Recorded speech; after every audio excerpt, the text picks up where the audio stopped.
RPD news को स्वागत। मु आसिली एथिपाई जेल रु गोटे निरीह आसामी खलास हेले हस लगुच कहवाई। कारण कौन पाई ना घसीपुरा निर्वाचन मंडली रे वर्तमान शालदे गोटे हत्याकांड होता। तांको बालीघाट केस रे तांको पिटी पिटी तांको हत्या करागला। हत्या करागला परे आसामी मान को तुरंत गिरफ्त करागला। मल्ली जेना कटक मेडिकल में मृत्युवरण कले किंतु तुरंत पुलिस प्रशासन तांको गिरफ्त करी आनंदपुर जेल को पठे दियागला। किंतु आजी तांकर बेल हैला जे कि आमर हत्याकांड आसामी थिले बलराम बेहेरा जेतबले आज ताको कोर्ट बेल देइछि तांको स्वागत करिया पई जेल टू आ तांको घर पर्यंत वर्तमान बदिर पात्र पुओ एवं टुटू पात्र एवं टुलू छाऊ एवं तांकर किछि गुंडा सबु आसीथिले आगे ताको स्वागत करी रैली करी ता घर पाकु को नेले। किंतु कोर्ट सेटा को देखंतु कोर्ट जो आज बेल देले जो रैली करी कि नबा तांको गां रे बाण फुटेइबा एवं तांको फूलमाळ गळेई कि सबआडे मिठा बांटीबा ये तो साखी को धमक देबेनी तो मारी दबा पई जीवन मारी दबा धमक देवेनि तो पुणी को साकी को मारे तो कि सेटा गोटे प्रश्न उठुची।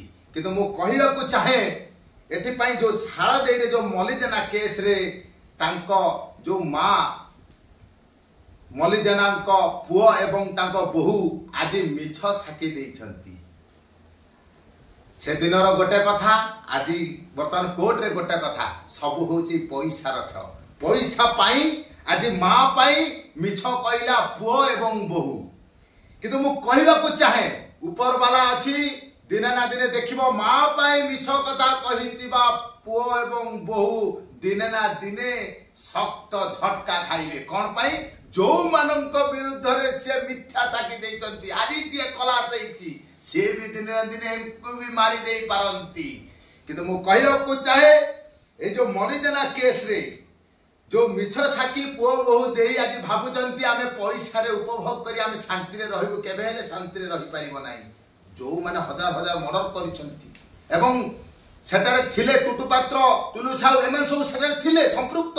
किंतु आज जो मिछ जो पुलिस प्रशासन तांको ठीक भाव तदंत करी आज जो आसाम को पूरी दिला सत्य किंतु जहां ना उठुतला आज से आसीतिले केमिति जेल पाकू समर्थन करिक नै कि रैली।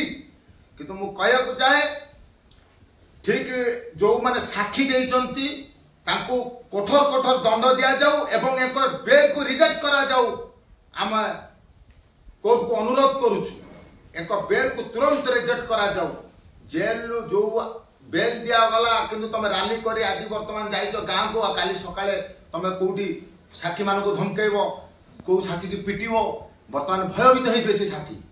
किंतु ठीक भाव रे आमे कोर्ट को गुहारी करूछु एमान को कठोर कठोर दंड मिलू एवं एभलिया जो माने जेल बाहर के जो रैली करूचंती तांको बंद करा जाऊ।